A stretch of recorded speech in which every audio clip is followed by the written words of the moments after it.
nome de Jesus. Pode vir aqui à frente. Santa Igreja, Papai do Senhor. Amém. Hoje eu queria que vocês abrissem a Bíblia em Apocalipse 22.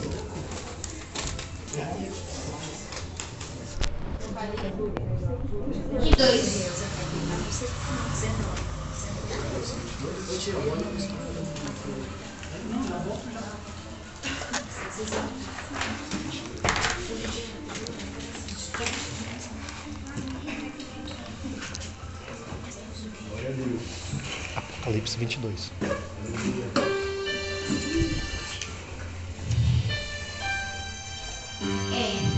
Então me mostrou o rio puro da água da vida, brilhante como cristal, que sai do trono de Deus e do Cordeiro.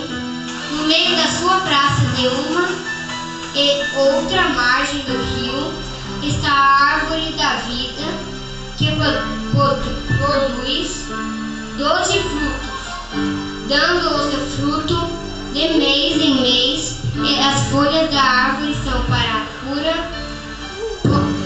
dos povos. Nunca mais haverá qualquer maldição nela. Estará o trono de Deus, e do Cordeiro os seus servos o servirão. Eu queria que você olhasse para pessoas ao seu lado e fala: Deus vai mostrar o rio puro da água da vida. Agora repita: eu não só beberei da água da vida, mas também comerei do fruto da vida. Mas o que eu entendi? Na primeira, que Deus vai te mostrar o rio puro da água da vida. E na segunda, eu entendi que no lado do rio, você comerá do fruto da água da vida, o fruto da árvore da vida. Ou seja, Deus quis mostrar os dois para você ter vida eterna. Então, na terceira, ninguém terá maldição, porque o trono de Deus fica no céu. Então ele está no céu. Então não terás maldição, porque no céu é tudo perfeito. Agora eu queria cantar uma música. Chama-se As Regras do Céu.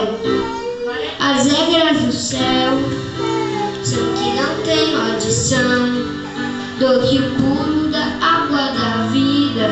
Em Apocalipse usei uma armadura de Deus, a armadura de Deus. As regras do céu, sem tristeza, sem dor, sem medo, sem pavor, porque Ele é o meu Senhor. Ele é o meu Senhor, o meu herói. Ninguém ganha dele, meu Senhor. Agora vamos lá, repita comigo. Quem está na mão? Quem está na mão? Quem está na mão vai louvar. Agora, em Apocalipse, usei uma armadura, a armadura de Deus. Deus vai te proteger, mesmo que ele precise ir até mesmo que ele precise usar o poder dele para te transferir do inferno para o céu. Porque você pode passar pela porta do inferno, pode entrar no inferno, ver demônios tentando pegar, mas Deus te protegerá. Glória a Deus. Então eu queria que você repetisse: Eu sou com Jesus mais do que vencedor. Glória a Deus. Glória a Deus.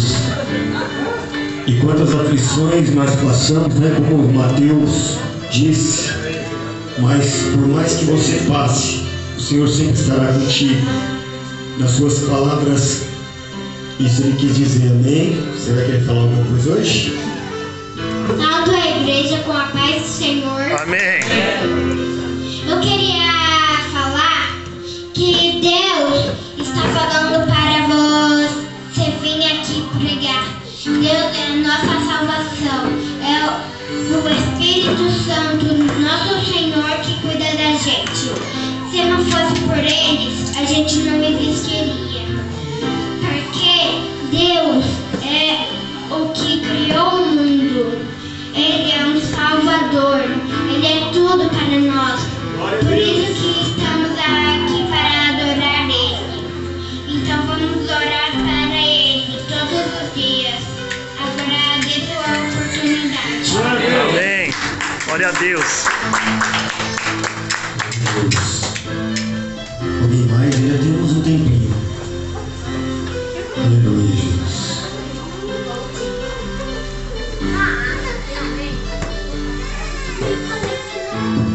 Cumprimento a igreja com o Senhor. Amém. Hoje eu vou compartilhar uma coisa que eu escrevi uma reflexão sobre como olhamos para reclamações.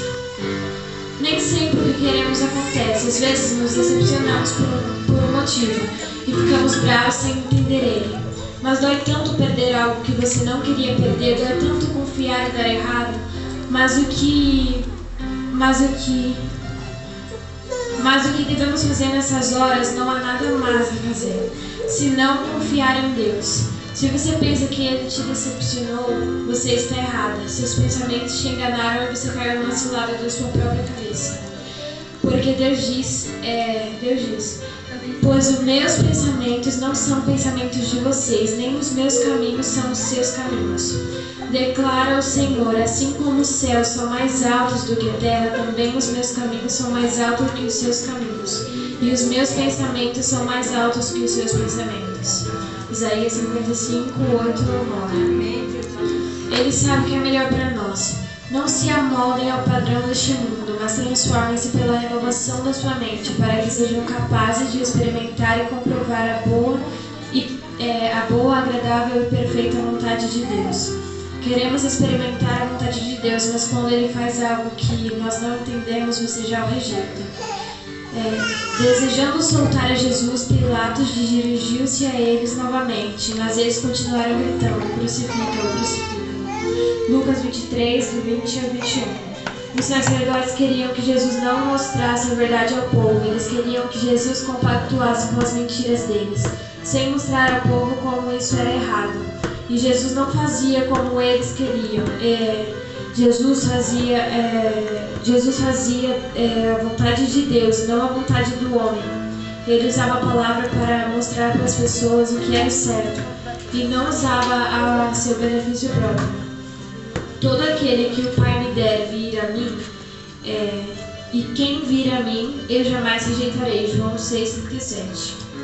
Entende? Ele não nos rejeita, mesmo quando nós o rejeitamos. Pedro negou Jesus 3 vezes. 3 vezes ele disse: não conheço Jesus. E depois voltou a ser o que era antes, um simples pescador de peixe. Ele deixou de ser pescador de almas, porque não entendia o porquê Jesus foi crucificado.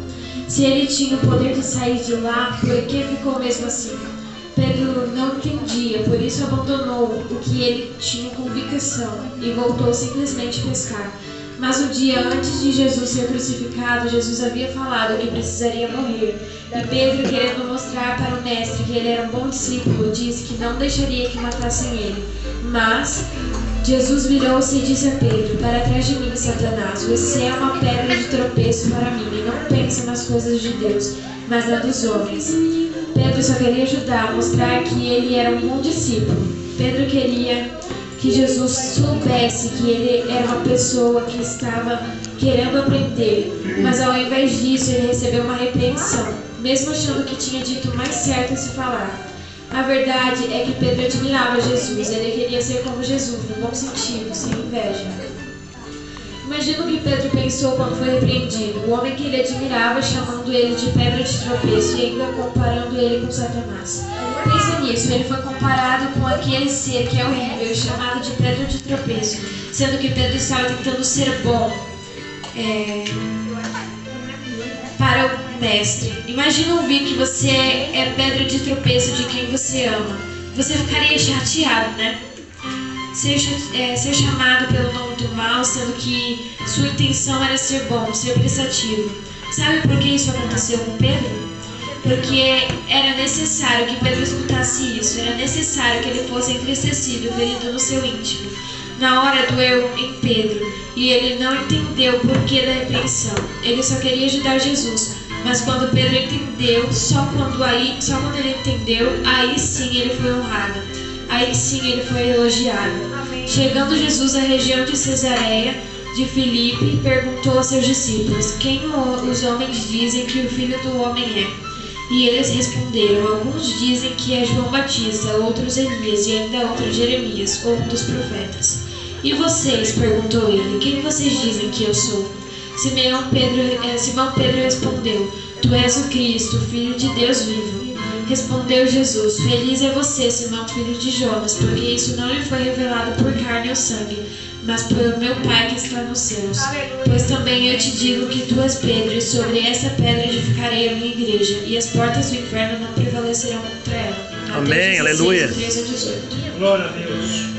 Depois de ter sido chamado de pedra de tropeço, de mal, e depois que ele entendeu, só depois que ele entendeu seu lugar, o propósito que Jesus tinha, e aí sim ele foi chamado de rocha de edificação e não de pedra de tropeço. Depois que ele entendeu e escutou que teve uma revelação de Deus. Imagina a alegria de Simão Pedro quando escutou isso. Imagina a alegria dele de saber que ele era abençoado por causa disso.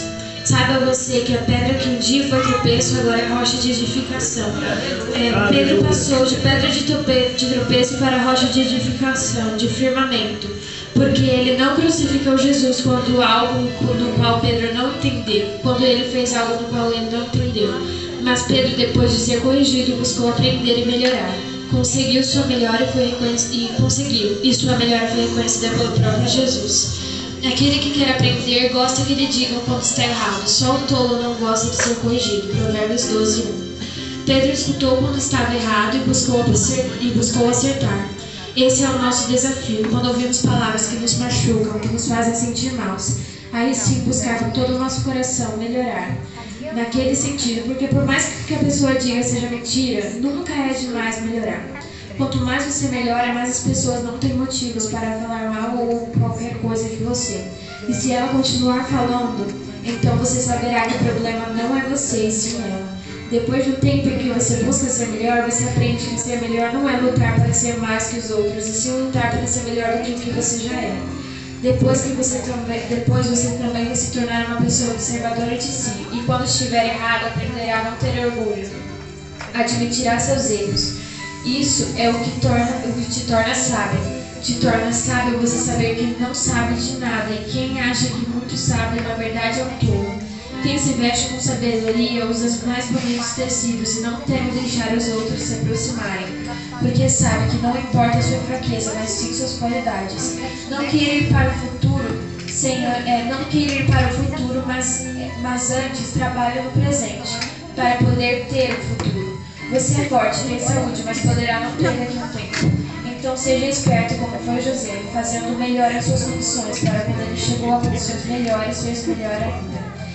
Foi fazendo melhor como escravo que José foi capaz de se tornar governador, mas se ele quisesse antecipar tudo e pular a fase em que ele era escravo, prisioneiro, etc., ele não teria tido nenhum mínimo grau de êxito em seus planos. Porém, José colocou Deus na frente e decidiu seguir cada fase, independente de tudo que acontecesse. E ele venceu. Você pode vencer se confiar e tiver sabedoria, pois ela é uma das maiores virtudes que o homem pode ter. Agradeço a oportunidade. Amém. Glória a Deus. Agora eu cansei.